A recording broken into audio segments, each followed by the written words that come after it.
Itinanggi ni dating Executive Secretary Lucas Bersamin na nagbitiw siya sa pwesto taliwas sa inanunsyo ng Malacanang nitong Lunes.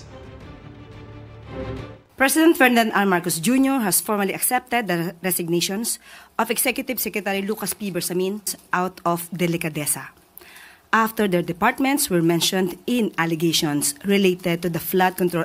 Wala akong resignation na pinail. Opo. Kasi sinabi niya lumabas, nabasa ko na lang, I resign out of delicadeza. Masarap pakinggan, yung out of delicadeza. Pero hindi naman totoo yan. Hindi ako nag-resign.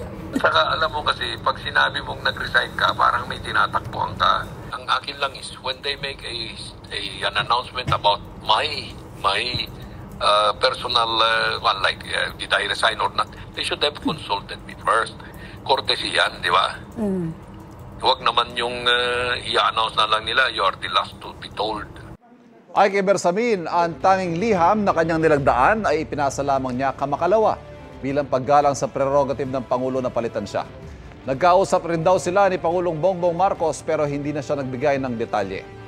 Sinisikap pang kunan ng pahayag ng Malacanang tungkol sa sinabi ni Bersamin.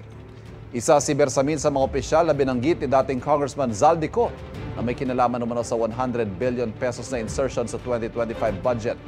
Mariitinanggi ni Bersamin ang sinabi ni Ko. Anya, wala namang kinalaman ng kanyang opisina sa insertions o sa budget process.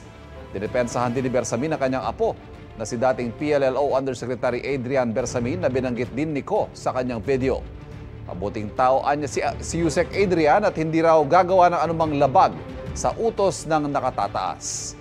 Handa raw ang nakatatandang Bersamin na harapin ang anumang kasong isasampalaban sa kanya sa korte pero hindi raw sana kailangan humarap sa Senate o sa hearing ng Senate Blue Ribbon Committee. Kapuso, huwag magpapahuli sa latest news and updates. Mag-iuna ka sa balita at mag-subscribe sa YouTube channel ng GMA Integrated News.